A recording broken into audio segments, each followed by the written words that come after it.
Now, The Hunt Palmer Show. Waiting to rise again. You're listening to The Hunt Palmer Show. Brought to you by Quirks, Cajun fried fish and shrimp on 104.5 ESPN Baton Rouge. This is the moment you've all been waiting for. Locking down the middle of the day. Live from the Mercedes-Benz of Baton Rouge studio. This is Hunt Palmer.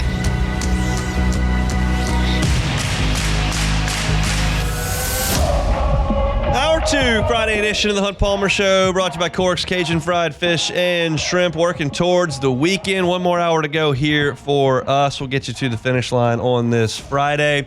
Still got some Saints talk and a little bit of LSU and Mississippi State to get to over the next hour, so appreciate you hanging out with us. And we appreciate Brian Hadad for jumping aboard. He of Super Talk Mississippi and Thunder and Lightning podcast, among other things. Good enough to give us a little time to talk Tigers and Bulldogs. Brian, how are you? Doing good, hon. How you been, man? Quite well. What's your confidence level in Coach Izzo getting it done against the Rebels later this evening? Dear 8 pound, 6 ounce baby Jesus. I need you. Coach. You didn't answer my question. I don't know, man. Ole Miss is playing really well right this second. They're playing with a lot of confidence. Beard has gone head to head with Izzo before and gotten the win. And just the way things are going right now, I just fully expect Ole Miss to win that game. So I'm just going to hope for the best and expect the worst. How's the Ole Miss confidence? I know you hear a bunch of that as well. Do they feel like they've got a chance to make a push to the Final Four? Have you ever met an Ole Miss fan? You ever met one that wasn't not as many as you? Most confident person you ever met in your life? I mean, yeah, they think they're going to win the national title. All right, we'll leave that right where it is. Let's talk some baseball. I haven't watched every pitch for Mississippi State, but I watched every pitch last night, and I've looked at their statistics, and it just feels like a team that is pretty good on paper, and then it comes time to go win the game, and they don't win the game. And last night, they probably should have won the game, and they didn't go win the game. Is that reasonably on point? Yeah, that's the TV show we keep watching up here in Starkville. Really over the past 4 seasons, ever since Mississippi State finally broke through and won a national title, it just has not. The program has just fallen off. This will be, I think hosting is way out of the question now. It's more about just making the postseason. Well, that's 4 straight years without hosting for Mississippi State. That stadium was built. That pool of a stadium was built to host postseason baseball. It's not. I say it's not built to be full in March. It's built to be full in June. And so, you look at last night, and I thought State was playing great baseball right up until they give away the lead. And then even after that, State had scored in every inning going into the 5th. And then once LSU gets the lead, 12 of the next 13 batters just go down. I think it's one more hit the rest of the way. I mean, it was 7-6, and you scored 6 runs in 5 innings. I thought we were in for a 13-12, 14-13 kind of game between those two, and State just completely fell off. So they just don't do the little things well. I don't know how mentally tough they are. They don't have a guy like a Jake Mangum or a Tanner Allen to sort of drag them forward when they're down. And I think a lot of it comes down to coaching. With Lamonis, it just doesn't seem like he's a very confident coach right now. Well, Pico Khan should give some confidence. He's been great and outdueled probably a top 10 pick in Kyson Witherspoon up in Norman last week. What makes him so good, and how much confidence should State fans have in him on the mound tonight? This is the game I thought State could win, which was why giving away last night's game hurt so much. You had a real chance, I think, to win the series with Pico on the mound tonight, especially not matching him up against Anderson. I thought State really had a shot in this one. He's just been fantastic this year. Doesn't give away free bases. Doesn't, he's just had all his pitches working. He's taken a big step forward. He's a guy that we saw some flashes out of. He came back from Tommy John. You saw some moments here and there. He was good last year in the postseason up in the regional in Charlottesville. And you knew that he was going to be the guy who had the first crack at that Friday night spot. But, we've seen so many times the first guy out there on a Friday back in February isn't necessarily the guy who leads you into March and April when SEC play starts. But that's what Pico has done. He's been really, really good. They'll have a chance with him on the mound tonight because I believe he'll be good. But it's going to be coming down to their bullpen, and when he comes out of the game, can they hold on to the lead? Look, last night you knew that State was going to have to use a lot of pitchers. You didn't figure Sierra would go very deep into the game. He goes 3 innings and certainly gave Mississippi State every opportunity to win the game after those 3. But they had to use some pitchers after that. How do you feel like the State bullpen is set up right now with their ace going after yesterday's game? Well, you're hopeful, like I said, with Pico can give you 6 or 7 innings tonight like he did last week at Oklahoma. And if you can do that, you should be okay. But if he, can only give you 4 or 5 innings tonight, then it's going to be a real strain on this bullpen. There's just not a lot of consistency there in that group. The talent is there. You watch these guys. You've got guys who are throwing 95, 96. You've got some quality arms, but from the mental standpoint, from the do the little thing standpoint, they just don't do it more often than not, and that's why this team is in the position that it's in right now, 1-6 in the SEC. Defense was really bad in those 2 really bad years after the national championship. They cleaned it up a little bit last year, but this year it's been an issue, and we saw the short throw over to first base that got butchered last night. I mean, what has been the reaction to that? What have been the explanation from maybe Lemonis and the coaching staff as to why State simply is not playing defense at the level that it should? Yeah, State had 9 errors in 3 games last weekend. Yeah. 5 in the Saturday game. They lost 13-11. I think 5 or 6 of Oklahoma's runs were unearned. I mean, that's the ball game. You can't win playing defense like this. And you mentioned last year they really cleaned it up. Marshawn was really good at short. Damani Larry, so up the middle, they were really good. And they have just not been this year. They can't get second base settled. They've got a third baseman in Ace Reese, who's a great bat, but he's playing third base for the first time. I think he's done okay. And then behind the plate has just been a train wreck for State between Ross Highfield and Joe Powell. They've only thrown out 2 base runners all year. I think they have a combined 10 pass balls. They're just not good up the middle. And you know this. If you're not good at behind the plate, behind second base, and in center field, it's tough. It's really tough. And so when you talk to Lemonis, he'll say, they're good in practice, but it's not showing off in the games. This is not a good defensive team. Brian Hadad's our guest, Super Talk Mississippi, Thunder and Lightning podcast, covering the Mississippi State Bulldogs. Let's talk some football. Brian, obviously Jeff Levy kind of fighting with one hand behind his back last year from a talent perspective, and then you lose your starting quarterback less than a month into the season. So what's this second spring kind of looked like? What are the vibes around Starkville right now? Well, when you look at this roster now, I feel like from a depth perspective, they're much better, right? They have, last year, you look on the 2 deep, and you probably had half of those guys didn't need to be playing SEC football. I mean, especially on the defensive side of the ball. You just had guys that had no business lining up and playing teams like Georgia and Texas. You just didn't. At least now I feel like with the first 22, you've got SEC players out there. My concern with State is difference makers. Offensively, I think they'll be fine, right? With Levy, great coach. I thought State was better offensively as the year went along. They found some things in the running game. They got to replace all 3 of their top receivers, but Levy feels very confident in the group that he brought in from the transfer portal. But defensively, I just don't know if they have the difference makers. The thing with State is this. They can improve a lot on defense this year and still be bad. Yeah. They were one of the worst defenses in the country, one of the worst defenses in the history of the SEC last year. I brought this stat up a couple times on Sports Talk where the gap, State was 16th in total defense, Florida was 15th. The gap between those 2 schools was the same as the gap between Ole Miss and Florida, and Ole Miss was 3rd. That's how big a gap we're talking in just yards per game. They gave up almost 500 yards per game last year. So they can be a lot better and not be any good. So if State can be in the 90s, the 80s of defense, then they might have a chance to go to a bowl game. The schedule, I'm sure you've seen it, it's brutal. They host 4 college football playoff teams and Ole Miss, who was, on the precipice of that. They got to go to Florida, A&M, Arkansas, and Missouri, so none of those games are easy. I mean, he could be a better team and still go 3-9, 4-8. So I'm really interested to see, how much patience Mississippi State's going to give him because they need some of that. I mean, since 2017, he's the 6th head coach, 5th head coach at Mississippi State. That's not a winning formula here. So they need some continuity, but they need some wins as well. So I don't know what the season's going to bring. I don't have a great feel for how good they're going to be. You got a show to do, so one more and we'll get you out. Michael Van Buren comes over to LSU, and he's sitting there behind Garrett Nussmeier. What were your thoughts in watching him last year and what his next 3-4 years could look like in the SEC? I thought as a true freshman, he was good. Put into a bad situation where he probably wasn't expecting to play very much. When Chapin goes down, they put him in there. And I thought he performed okay. You know, he looked like a freshman at times, but you see the talent, you see the ability he has. You know, my concern with him with LSU is LSU is such an elite national recruiter. And they had Bryce Underwood coming in until he got, swiped up at the last minute there by Michigan.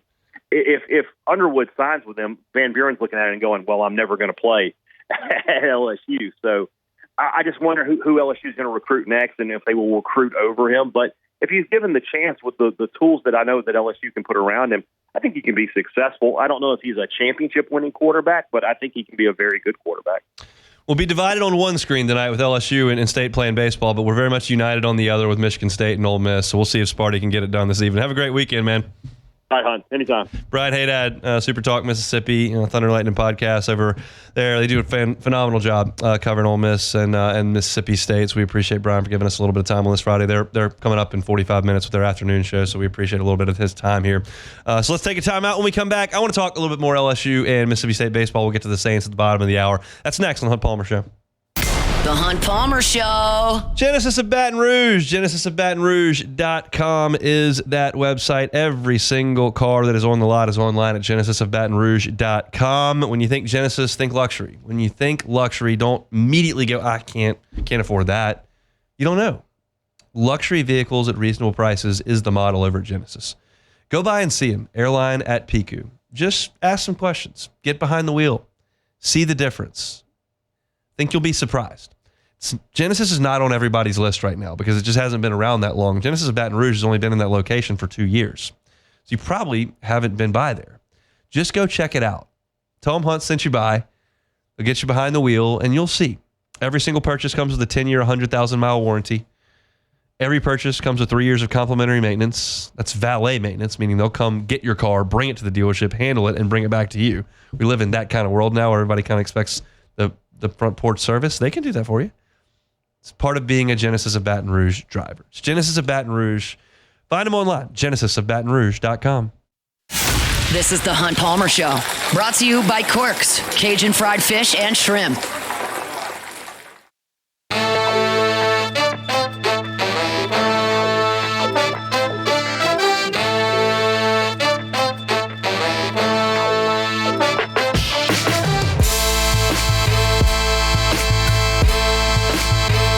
LSU and Mississippi State tonight at 6:30. So 6 o'clock pregame show over on Eagle 98.1 if you want to listen to that.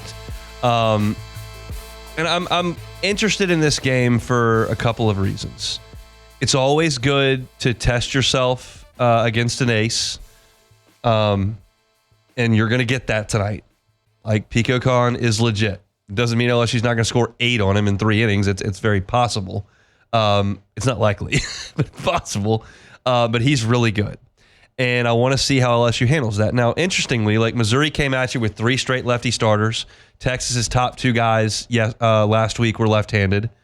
And then you saw their freshman lefty at the end of game 3. So you saw 3 really good lefties last week, and you'll see another one in this game as well. So I'm curious to see how LSU looks against Khan. I'll give you kind of a little scouting report on him. He's 6'4", 200 pounds. He'll have the socks way up above his knees tonight. He's got a smooth delivery, and the ball just kind of explodes out of his hand. It's not a 97, 98 fastball. It's more 92, 94, but it's got that ride to it, and then he throws a really good sweeping breaking ball behind it that is deceptive. And LSU's going to strike out a little bit tonight. He's got that kind of ability. You're talking about a guy who he's got 53 strikeouts and 7 walks on the year, only allowed 8 extra base hits in 35 2/3 innings. Texas hit him a little bit in Starkville 2 weeks ago. He was sensational in Norman last Friday. I've talked about this a couple times. I mentioned it in the interview I just did with Brian there previously, that he outdueled Kyson Witherspoon in Norman last week, and we'll talk a lot about Kyson next week. He's going to be a top 15 pick in the draft. He's awesome. And Colin was better last week. So you're talking about a guy that is going to give LSU potentially some problems. And I'd like to see LSU work counts and drive that pitch count up. Now, when I say that, you have to understand that you can't just work counts on everybody. It takes really good hitters to do it. Now, LSU's got really good hitters, But like, you can't just constantly take first pitch strikes, take a second strike, and hit from 1-2 all night. You'll be a disaster. You can go up there with the intention of working some counts, but if he's hitting the zone, you may have to be aggressive and hit some pitches in the zone early in counts to get some base runners, maybe get some runs, and drive the pitch count up that way. But it's easier said than done. It's going to take a really good effort from LSU tonight. So curious to see how you handle that. From LSU's perspective, I gave you kind of an outline of how many innings I'd like to see each main pitcher go for LSU. And that started with Cade Anderson going 6 innings. Well, he went 4 1/3 last night. So you were 5 outs short there from him.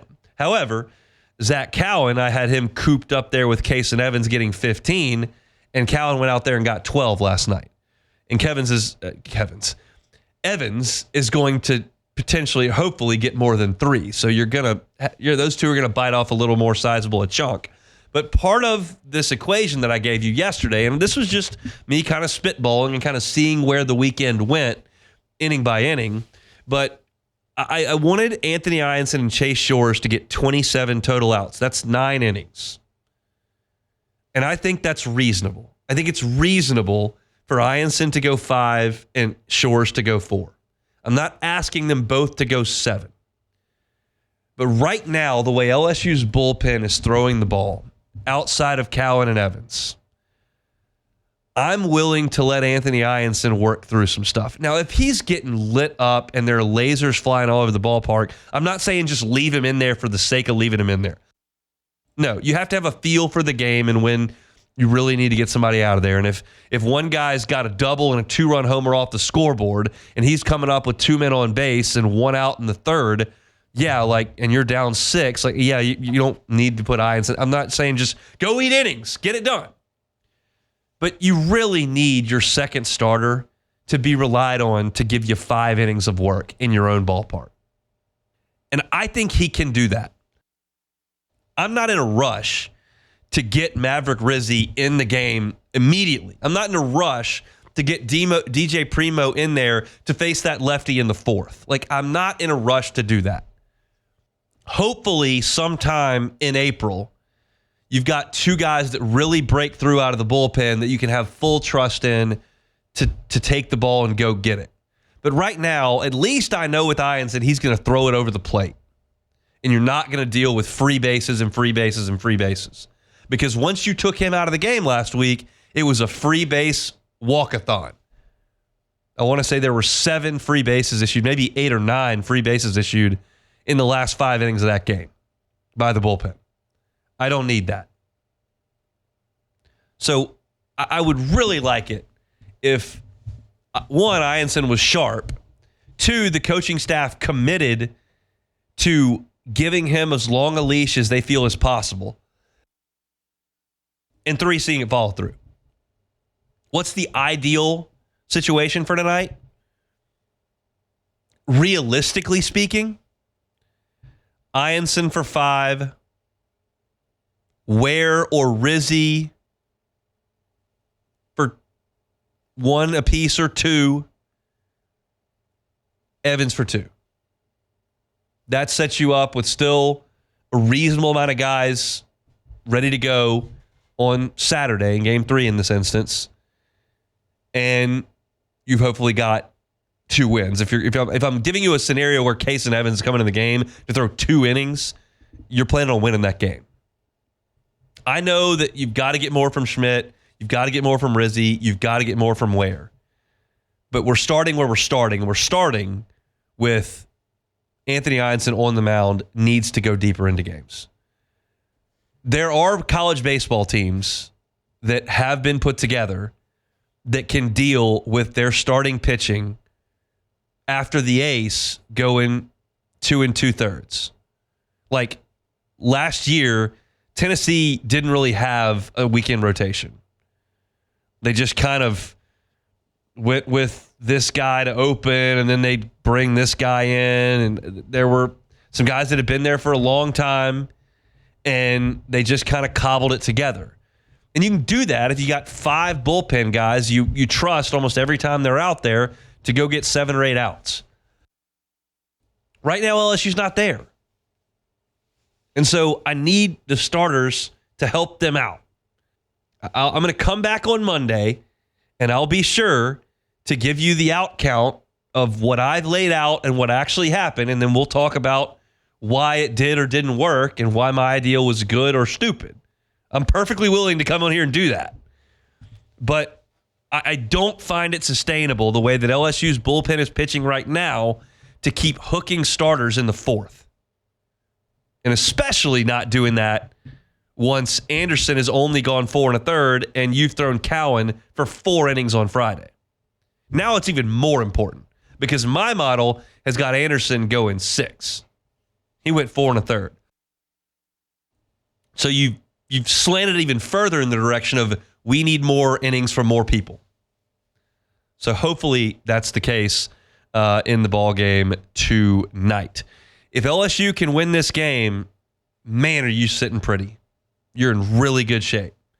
You lose this game tonight, which, they got a better pitcher going than you based on how they performed through 6 weeks of baseball. That's not arguable. Pico Khan has been better than Anthony Ianson for 6 weeks. But if you can win this game tonight with your lineup, driving up the pitch count on an ace and getting him out of the game and working on the state bullpen, getting a win at home, you should be in an advantage spot tomorrow.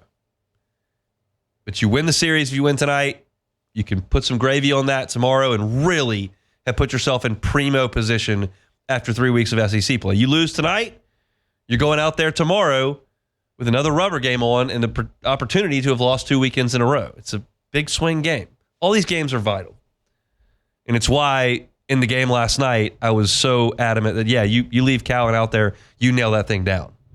Now, one thing that I wanted to talk about that I teased in the first hour that I've left for the back end of this segment here is this 1st and 3rd play that LSU is running, where they have runners on 1st and 3rd with 2 out, and they steal their runner from 1st, and he basically stops to give himself up in the hopes that you get a throw down a second and you can steal home. Now, let's be clear. It worked in Austin, and it worked last night after video review. He was initially called out, Brown was, and they went to the monitor and changed it. I don't like where they're running that play. That play, to me, is for when you've got a 2-run lead in the bottom of the 8th, and you just want to make sure you get that 3rd run, you go give a guy up and take that run. When you're losing, which LSU was down 5 or 6 with Ethan Fry at the plate on Sunday of last week, and they ran that play, and they got the run home, but you got 1 run, you gave up an out. I'd like to see if Ethan Fry can't run one out of the yard for a 3-run homer instead of just taking 1 run and giving up an out. Last night, when it happened, you were down 3-0 in the second. Now, that's really early, and 1 run when you're down 3-0 is a good thing. But you've got Reeves at the plate, not a dominant pitcher on the mound, and State could have, 1, turned around and tagged Hernandez, who stole, and gotten the out, and you'd have been out with no run, and 2, almost threw him out at the plate. I don't like when you're down running that play. I understand you're trying to steal a run. You're making sure you get 1 there as opposed to you got 2 outs. You don't get a hit there. You don't get anything. But that play, to me, should be run when you're leading. I don't like running it when you're trailing. It's better to run it trailing in the 2nd than it is, it was the 2nd last night. No. Yeah, 2nd last night than it is in the 8th. But they've now really made a habit of going to this play. They're doing it a lot. And again, it did work last night. So this is not some sort of hindsight 2020 thing about, we got thrown out. They scored a run. But as good as LSU's offense is, and as much pop as in some of these bats, you're always doing this with 2 runners on base. A double, and you score 2 runs and have a runner in scoring position. A homer, you've got 3 runs. A single, you've got the run that you just stole, and you've got 2 guys on base. You can continue the inning. I don't really need to continue the inning if I've got a 2-run lead and I just use that to steal a 3rd run. That's fine. I like that. Trailing, giving up an out, and limiting yourself to 1 run with 2 guys on base, that's not my favorite move. I get it. You're trying to chip away. It's early in the game. Make sure you get a run. Don't strand two guys on base. I'd let LSU's lineup hit. If LSU couldn't hit a lick, and I felt like it was the only way that I could get a run home, this was 2012, and the bats were BB Core, and LSU was not a great team. They won the SEC that year. I shouldn't say that they lost to Stony Brook. That was in my head. But that's, okay, maybe we try to steal a run there because you got some guys on base, don't want to squander it. Not this team. Let them swing it. But I'm guessing, just a hunch I have, at 2:30 on game day, Jay Johnson, 4 hours to first pitch, is not locked into the Hunt Palmer Show and is probably not going to take my advice. Just my 2 cents on the matter. Speaking of Friday shows, we're brought to you by Cork's Cajun Fried Fish and Shrimp. When we come back, the Saints have had conversations with another college quarterback, not one that I've seen reported elsewhere. We'll talk about that coming up next. The Hunt Palmer Show.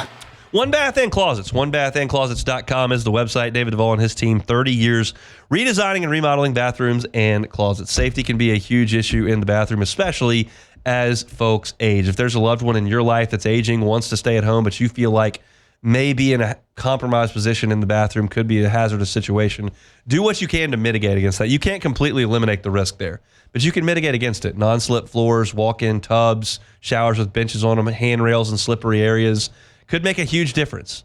It's something that David Duvall and his team do all the time. If that's something you might be interested in looking for a loved one in your life, then go to OneBathAndClosets.com and get the free consultation today. David Duvall and his team are going to do it right the first time and leave the competition behind. None of this, get the job done, cut some corners, get to the next job, and 2 weeks later, we see that's not right. They'll come back and fix it. Nope, they get it right done the first time. Get the job done right the first time and leave the competition behind. It's One Bath and Closets. You can find them online at OneBathAndClosets.com. You're listening to The Hunt Palmer Show, brought to you by Cork's Cajun Fried Fish and Shrimp.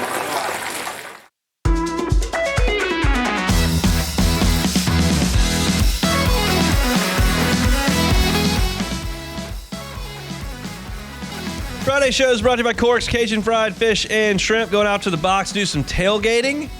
Cork's can help you feed a whole crew. You want to feed the office one day, birthday party coming up, whatever the occasion may be. If you need to feed a crew, Cork's can always help you. Big trays of that crispy fried catfish, jumbo Gulf shrimp, crispy shoestring fries. You got your honey butter rolls as well. And we were just talking to Kay Wasson. Great desserts over there at Cork's as well. They're on Government between Foster and Jefferson. Fantastic, fantastic stuff. Check out the menu, corksfishandshrimp.com. It is a Lenten Friday. If you're abstaining from meat, Cork's is a great option. Great po' boy over at Cork's as well. So go check them out today. All right, a lot of draft chatter surrounding the New Orleans Saints, and we'll certainly continue with that. I was surfing through the interwebs earlier today and saw this report from NFL Network, Mike Garafolo. I'll let you hear him talk about the Saints' interest potentially in Syracuse quarterback Kyle McCord. Yeah, what you see on your screen there, the Saints held a private workout today with Kyle McCord up there in Syracuse, a guy who led the nation, has got a really strong arm, and has impressed some folks throughout the draft process. His meetings have been really good as well. So you got the Saints up there with Scott Tolzien taking a deep look at Kyle McCord, who could be, a day 2 into day 3 type of guy, depending on how this draft process goes. He's got some other visits with teams coming up, so there is significant interest in Kyle McCord. These private workouts are so important, though, because you get a chance to really kind of dictate what you want to see a guy do, and you get to see it up close and personal. So the Saints taking a close look at Kyle McCord, led the nation in passing last year for Syracuse. He didn't just lead the nation in passing for Syracuse. He led the nation in passing by 36 yards over Cam Ward per game. That's a lot. You're talking about a guy who threw for 4,779 yards. That is 466 more than Cam Ward threw for. So he was incredibly productive in his season at Syracuse last year. For those that aren't familiar, I think most of you probably are, Kyle McCord was Ohio State's starting quarterback the year previous. He threw for 3,100 yards and 24 touchdowns, and Ohio State kind of kicked him to the curb. Now, it worked out for them. They went and got Will Howard, and they won a national championship. But McCord was a 3-year player at Ohio State who started in 2023 and threw for 9.1 yards per attempt in 2023. It was actually not bad at Ohio State, but they lose to Michigan. Everybody freaks out. So he heads to Syracuse and had a super productive senior year. McCord is 6'3", 210 pounds. It was a big-time recruit when he signed with Ohio State. And I'll say the same thing about Kyle McCord that I kind of said when we've discussed other quarterbacks like Quinn Ewers that you might see, as Mike Garafolo said, there on day 2 or day 3. I'm all in. This is not a guy that's short on tools. This is not a guy that's short on snaps. This is a guy that could be a legit NFL quarterback. And he may not be. But I'm willing to take that risk in the 4th, 5th, 6th, 7th round. I'm not willing to take that risk with Jackson Dart at 9. It's the same thing I gave you with Quinn Ewers, but these names are fairly synonymous, down to the fact that they transfer from Ohio State. They're both got physical size. They both played a lot of football. They both were very productive. Neither is considered a top 10, top 20, top 30 draft pick.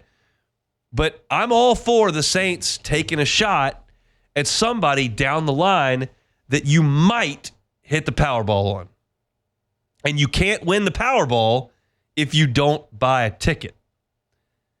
I'm not telling the Saints to buy a Powerball ticket in the first round. Those are expensive purchases. You need to make sure those are functional.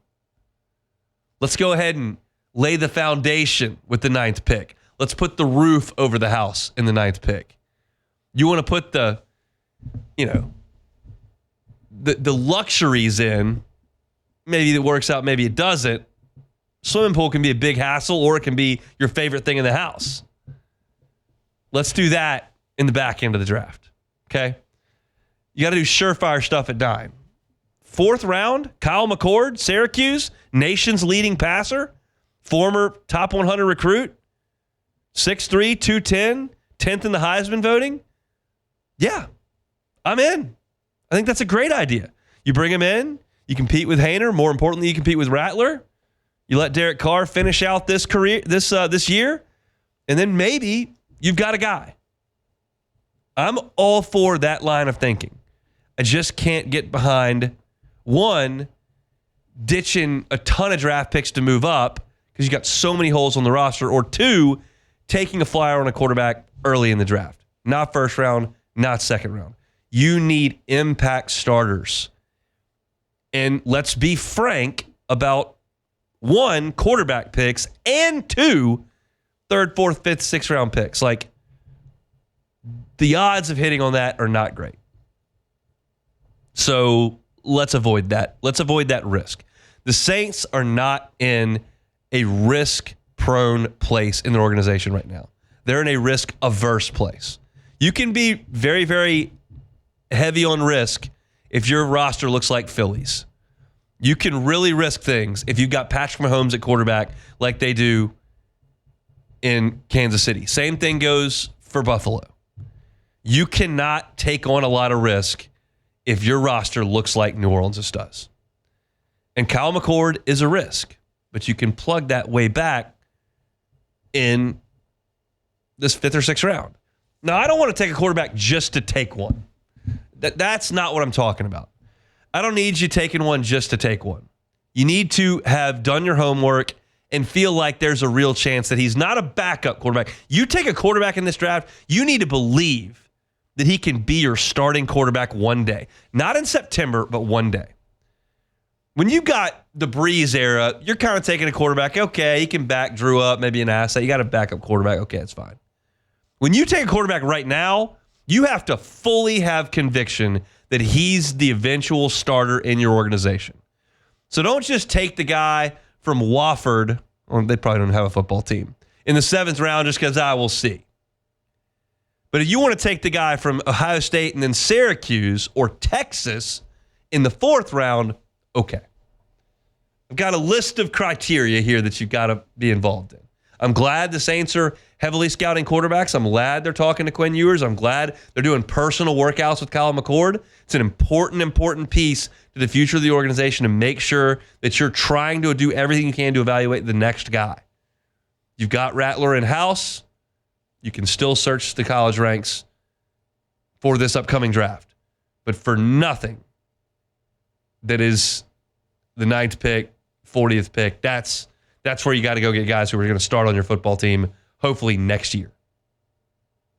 So I'm in for Kyle McCord from Syracuse and Ohio State. Hopefully Scott Solzien said liked what he saw, and maybe you add him to your draft class in the middle rounds. I like it. We'll see what the Saints decide to do. If you're looking for Saints content, you can always find it on our YouTube channel, Hunt on Saints. That's now available wherever you find your podcast. Just search Hunt on Saints, and you get our Saints content 365 days per year. All right, we'll step aside. We'll come back and close out the week. It's the Hunt Palmer Show. The Hunt Palmer Show. This is the Hunt Palmer Show, brought to you by Quirks, Cajun fried fish and shrimp.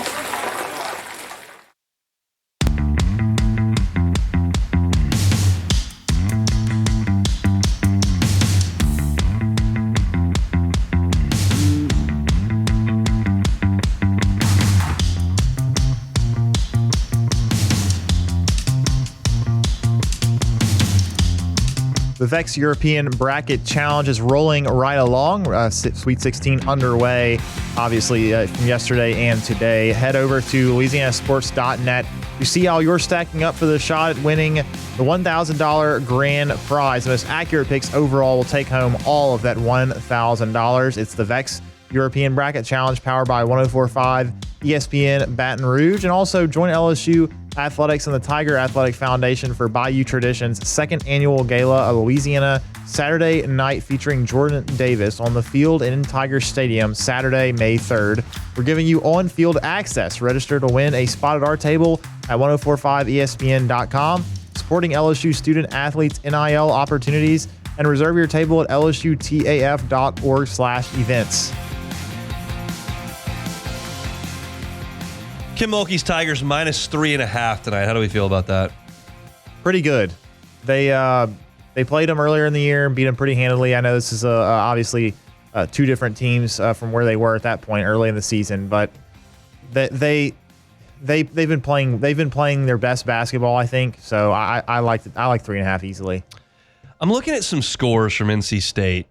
Like they played Duke, who's ranked. They scored 62 and lost. They played UNC, who's ranked, scored 66 and won. Played Georgia Tech, scored 73. Now, they did score 95. They scored 104 on Notre Dame, yes, which is impressive. That is. And so they scored 83 on Michigan State, the 7 seeds. It's not like they can't score at all, but like LSU's offense right now is just humming. Like they are just dumping points on folks. And hopefully that continues. I feel like you've gotten 4 more days for Flaugier to kind of quote unquote rest. I don't know how much rest you get when you're flying to Spokane, Washington from Baton Rouge, Louisiana, but like you're not on your foot. So that was a concern when you have to sit and you're in a walking boot 2 weeks before the tournament starts. I feel like that's lessened now. It's just it's a fickle thing, the NCAA tournament. You can be one team all year and then you can show up and for 40 minutes not have your best stuff, or you can do what like Bama did last night where you just show up and you got everything in your bag. Like LSU showed up in the national championship game a couple years ago and they just had everything. They had everything. But it's 40 minutes where it could be over, it could be moving on. NC State 16-2 in the ACC, 28-6 overall. I like the Tigers tonight, but I can't promise to tell you that I've watched a lot of NC State women's hoops this year. So I'm just hopeful that they go out there and win and see if they can continue this thing rolling up there in Spokane. 6:30 start time, our time, which is actually 4:30 out west. But that's better than playing at 9:40 at night or whatever. That's for the birds. So hopefully Kim Mulkey and her crew can get it done. We'll talk about it on Monday. We got any take it or leave it? Yeah. Go. Take it or leave it. Take it or leave it. Today's hottest stories in sports, news, and sometimes even Hunt's life. The question is, will he take them or leave them? All righty, first one here. Deion Sanders signed a contract extension with the Buffs, 5 years, $54 million. I'm not going to ask you if you take that or leave it. I'm going to ask you if you take or leave Deion being there for 5 more years. Take it or leave it. I'll take it. I'll take it. I think he is a good person for that job because there's low expectation there. I don't think those expectations are going to ratchet up anytime soon. If he just keeps winning 7-8 games, they're on TV every once in a while, game day shows up for something here or there, that's all you need in Boulder. So I think that works. I don't think they're going to be a contender in college football. I think it's a big, big, big deal to lose a first-round quarterback and the number 1 pick in the draft and Heisman winner. He gets credit for recruiting those guys. Well, he gets credit for recruiting one of them. Doesn't get any credit for recruiting Shedeur, but he gets credit for recruiting Travis Hunter. But replacing those guys is not easy, and it's not easy at Colorado. So I think he's an 8-win coach there. I think that's a solid job, and I think he'll hang around. Yeah, I'll be very interested to see how well the team plays next year after losing Shedeur and Travis Hunter. It's going to be very, very interesting to me how he can piece together talent, and if he can keep recruiting big name guys. I mean, I've seen some higher level prospects that he's been in talks with. So let's see if he can continue the train there in Boulder. But last one here, Texas A&M head coach Buzz Williams apparently trying to get involved if the Maryland job comes open, according to Jeff Goodman. Buzz to the Big Ten, take it or leave it. I mean, I'll take it. I'll take it. There's just a disconnect between Buzz and A&M's fan base. They want a little bit more. A&M's very capable of bottoming out like LSU can do here. And if they hire the wrong guy. Yes, they're not going to know what they lost if they let him go. Well, here's the exit for Buzz. They lost 8 seniors when they lost this weekend. 8 seniors, including the program's all-time leading scorer. So, yes, in the portal era, you can go get 8 more. Like, absolutely you can. But it's one of those deals where, like, know when to get out. Yeah. That this could be the time to get out because they could. I would highly anticipate, not even knowing who their coach is going to be next year, I would anticipate A&M takes a step back in the league next year. It's just natural when you lose a guy whose number's already in the rafters from senior day, and then 7 other seniors Obaseki and Coleman and all those guys. Like, it's just hard to replace. So Buzz may not want to restock the shelves there. They're not happy anymore going 12-6 in the league and winning a tournament game. They want to go further. I don't understand that. I know Texas A&M have think very highly of themselves and that he's done well there, but it's just not a program where they should have expectations. LSU fans got cranky with Wade. They did. He's not a good bench coach. Hadn't won at the elite level. Never been to the final. Like, you heard that, and now he's the prodigal son. Like, that's kind of how things go when you lose games. But yeah, I think that he could be, and look, he had success at Virginia Tech. Yeah. That's the same neck of the woods over there, so we'll see. All right, that's it for a Friday edition of the Hunt Palmer Show. How many games does LSU baseball win the rest of the way? For the rest of the season? Or no, the rest of the weekend. I was going to say, I'm going to have to do some math there. I think they'll get 1. So that's going to be tough. Yeah. But it's in the box, so you got to hope. And they've done a pretty good job against good pitchers thus far. So we'll see how things go, but I'm excited to certainly watch them. Lot to react to from the NCAA basketball tournament, LSU-Mississippi State, LSU and NC State in the women's tournament. And Saints stuff as well. We'll have a lot to do coming up on Monday's show, so very much looking forward to that. If you missed any of today's show, catch it on demand wherever you find your sound. Just search Hunt Palmer Show. It's on Apple Podcasts, Spotify, Google, certainly on YouTube as well. Like, subscribe, rate, review. That helps get our content in front of as many folks as possible. Open the show today talking Game 1, LSU and Mississippi State. We had Preston Guy talking spring football. My thoughts on the Sweet 16. Brian Hadad from Sports Talk Mississippi was with us at 2 o'clock talking about Mississippi State. Also, talked a little Michael Van Buren with Brian as well. Little Saints talking hour number 2. So get all of that wherever you find your sound. That's it for us. Our Friday show is brought to you by Corks, Cajun Fried Fish and Shrimp. Matt Moscona is going to drive you home next on After Further Review. Have a wonderful, safe, and hopefully fairly dry weekend. We're back on Monday. Same time, same place. Hunt Palmer Show. The Hunt Palmer Show.